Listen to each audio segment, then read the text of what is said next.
Welcome back to our Month of Horror Marathon. Today we're going to...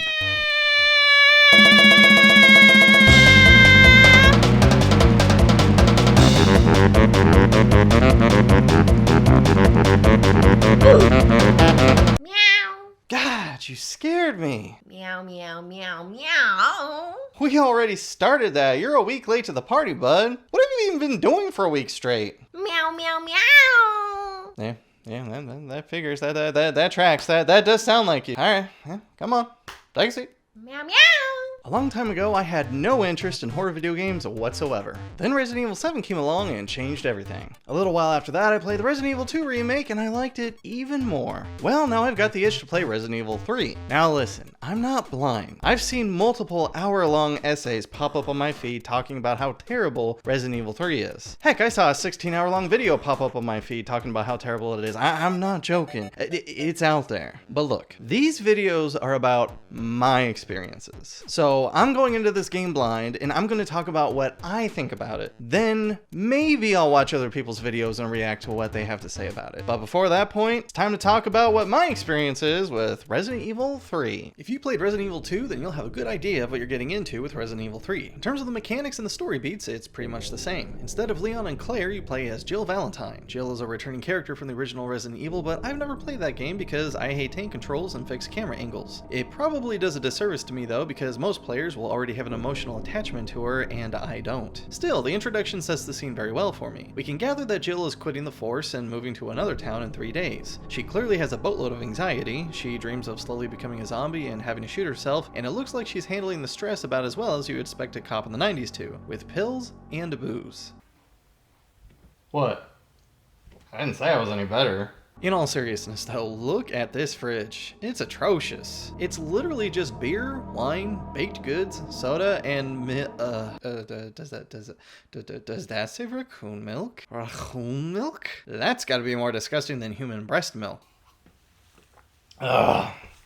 I didn't say I was any better.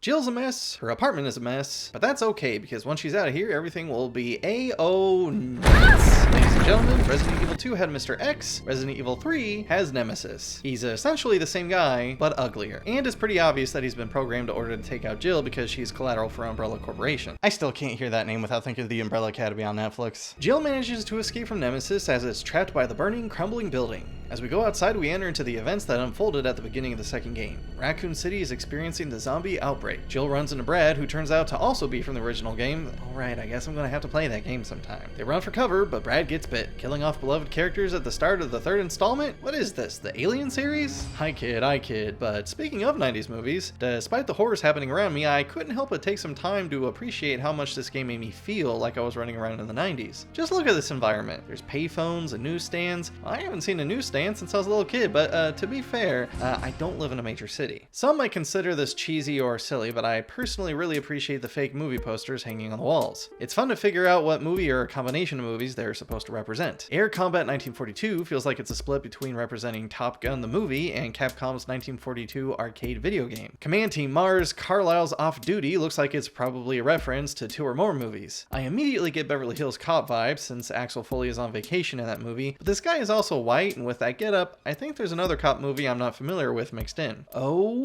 my god. Look at that concession advertisement. $2 popcorn? Can you imagine? Weekend discount? Was there ever such a thing as a discount on the weekends at the movie theater? Maybe on Tuesdays, I don't know about the weekend. Hell Squid is clearly alien, and Tyrant of the Deep has got to be a combination of aliens and the deep. I'm not sure what sudden death bowling represents, but the creature's design kinda reminds me of Critters. Wolf of the Battlefield's art style reminds me of Apocalypse Now, and then the soldier with the helmet maybe represents Full Metal Jacket. Skullstalker on the Red Planet is obviously Terminator, and Skullstalker adrift in space feels like Aliens again, and this might just be me. The design of the suit reminded me a little of Mars Attacks. Wow, that brings back memories. I saw that movie on TV a long time ago and felt incredibly guilty because that was during the time my family was very strict on what they considered to be acceptable. Disaster Hunt for the Missing Ship makes me think of John Carpenter's The Thing, first off, And then perhaps the Abyss? That might be a stretch though. I'm really not sure what Bad Luck Game is. My best guess is that it represents Saw, considering Saw is a game and we see an arm sticking through the chains. With the slogan being who wants the first ticket to hell, maybe there's a pinch of Hellraiser in there? I don't know. After dumping Brad, Nemesis shows up again, blowing up the helicopter that would have saved Jill. It seems unstoppable, but luckily, Carlos Oliveira shows up to save the day, blasting the monster with a rocket, and then dropping the rocket launcher like it's last week's spoiled salad, never to pick it up again. Carlos is a mercenary, contracted by the Umbrella Biohazard Countermeasure Service, so naturally,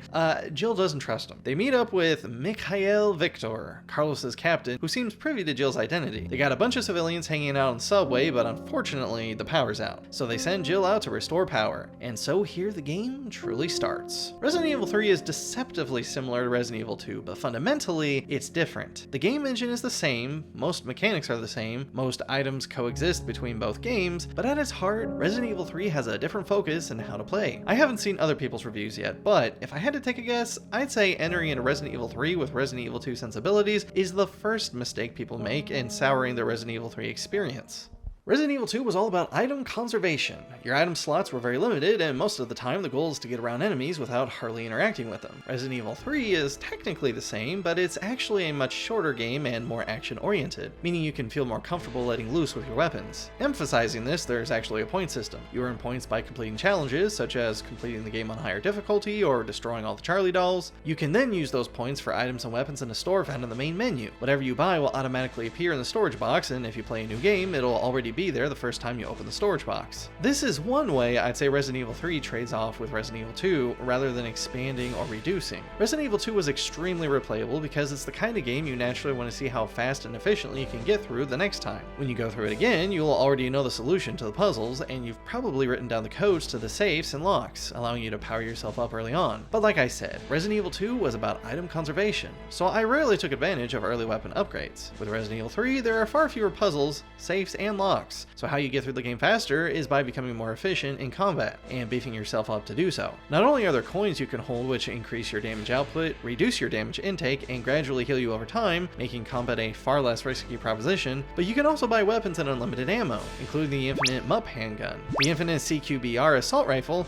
and the infinite rocket launcher. Buying any of these can alter your next playthrough significantly. Resident Evil 3 also rewards you for engaging in combat, in contrast to Resident Evil 2. In 2, there were secret passages to be found taking you back to areas you were in previously that couldn't otherwise be gotten back to, so you can obtain items you otherwise wouldn't be able to get to. In 3, you have sequences like when you first play as Carlos trying to get to the police station. There's a zombie cop that takes way more damage to take down than typical zombies. Your partner quickly breaks into the station and tells you to just ignore him and come on. If you're coming into the game with Resident Evil 2 sensibilities, then this seems like the obviously correct choice. However, this is Resident Evil 3, so instead the better choice is to use your onslaught of bullets to take him down, which will then reward you with the STARS key card, giving you access to additional ammo and grenades inside. Because of these fundamental differences in the foundation at play, I personally see Resident Evil 3 not as inferior in most ways, but simply different. For example, at first I was disappointed by the locations in Resident Evil 3. I loved how much of the game took place in the station in Resident Evil 2. It reminded me a lot of Luigi's Mansion, keeping track of which rooms have been completed and which ones I still need to go back to after exploring and learning more. Once Mr. X appears, he simply becomes a consistent presence, something roaming the station just like you. If you run, he hears and zeroes in on you, but if you walk, you can sneak around. As you find more keys, you're able to move through the station more efficiently. Resident Evil 3 is much more linear and condensed. When Nemesis chases you, it's a sequence like the whale in Sonic Adventure or the rolling ball in Crash Bandicoot. The only other time you interact with him is when it's a boss fight. The majority of areas are more hallway based. The closest the game gets to the station in Resident Evil 2 is the hospital, but there's not nearly as much to do in it, and it can be moved through more quickly. Technically, you do play in the station in this game as Carlos, but most of it is permanently blocked off. Like the rest of the game, most of it is essentially a straight line. Even if you go up and down stairs, it's still simply a matter of moving forward and backward, almost like a platformer. Speaking of Carlos, you do technically get to play as two characters in this game, but they're both played in a single run. Frankly, the game is too short to have two separate storylines. Whereas the average player might take about 10 hours to get through, you can cut that time in half. With how action-oriented the game is, I don't mind this. I like my action short, sweet, and replayable, like it is here. However, having said that, there are a couple of aspects I think are genuinely inferior to Resident Evil 2, and that's a shame. First, I'd like to mention that that the blue herbs have been removed. In the second game, you could combine blue herbs with green and red herbs to enhance whatever combination you rolled with, and putting all three together made you invincible, making it extremely worthwhile to save your herbs up for late game invincibility. That's not something you can do here, which I guess with everything else you can get, it's probably unnecessary, but still, it would be pretty cool to have available for the final boss. But the main thing I found to be disappointing was the story. Like I said, I never played the original game, so that very well may play a factor here. But I just found the story much more intriguing in the second game. It's true that I found the characters of Annette Birkin and Ada Wong to be annoying, but overall I found the roster of characters to be more colorful and interesting. I enjoyed learning about people's motivations and slowly unraveling what's really going on with the zombie outbreak, learning about Umbrella Corporation and the orphanage, even getting to play as an orphan trying to escape at one point. I was very invested in the story in Resident Evil 2. Now to be fair, this takes place at the same time as Resident Evil 2, so we can't really expect them to reveal much more than they already did in that game. I appreciate that, but I still wish they would have done a little more with the characters that do appear in the game. Jill living with the anxiety of what she survived in the first game makes for an interesting character, but I feel like they don't do much with it past the intro sequence. For a game that's already so short, they easily could have put in more scenes depicting her trauma, like maybe she could have had more nightmares while passed out after her first boss fight with Nemesis. Carlos seems to have the most personality out of everybody, but we spend so little time with him that it doesn't count for much. The same goes for Mikhail. We spend so little time with him before he dies. Meanwhile, Carlos's partner brings so little to the table, he's hardly worth mentioning. The human protagonist of the game, Nikolai Zinoviev, or however you say it, serves as the contrast to Jill, the other side of the coin. Whereas Jill fights to save as many people as she can, Nikolai is motivated purely by selfish standards. He makes as much profit as he can by working for Umbrella Corporation and only cares about saving himself. He's a fun story beat, but ultimately just a 90s villain trope of a man. Besides a couple of short cameos of characters that were in the second game, like Jill briefly speaking to the guy who has to shoot his own daughter, that's pretty much it. There's way less characters, and the characters that are there aren't quite as interesting. Without spoiling what actually happens in the game too terribly, it can be said that story-wise, it's just the second game again over with the fast forward button taped down, and many parts cut out. You needed to escape the city in the second game, you need to escape the city in the third game. You need to save someone with a vaccine in the second game, you need to save someone with a vaccine in the third game. You end up in a lab in the second game, you end up in a lab in the third game. Although I will say that was one interesting part in this game. You actually go to a lab called Nest 2, a satellite of the Nest lab in the second game. Instead of being used to create things for the sake of war, it focuses on real-world cases, such as the need for the T-virus vaccine. At least that's according to a document you find inside the lab, but I question it. Partway through you discover the people who've turned into zombies frozen in some kind of, well, I don't even know what to call it. Some of them are activated and they're much tougher than regular zombies. You can tell by the fact that mag bullets don't blow their heads up like it does for regular zombies. I'd show you footage of that, but unfortunately a large portion of the footage I recorded corrupted and I had to play through the game all over again to get the footage I'm showing you in the video now. That's why you see me so overpowered through most of this. Why does this happen to me every month of horror marathon? The last couple of things to talk about are Nemesis as an enemy and the bonuses, or the lack thereof. Nemesis continuously mutates every time he sees you after a certain point in the game. Instead of being an unstoppable Terminator like Mr. X, he ends up turning into some deformed giant animal. He runs around like an animal, and he actually ends up making for some pretty cool boss fights. You're going to want as much grenade launcher ammo as you can get for the second to last fight with him. Even with all that, he doesn't go down easy, especially on harder difficulties. Once you beat him the last time, you're scored on how quickly you beat the game and how many times you died. It really makes you want to play through again and do better. You'd think with how short the game is, it would have as many, if not more, bonus modes than the second game did. It doesn't. Outside of the shop, there's no additional game mode to play. From what I understand, there's an online mode called Resident Evil Resistance, but I've been told it's pretty much dead, and when it's not totally dead, the small population it has is toxic. So I think I'll pass on that one.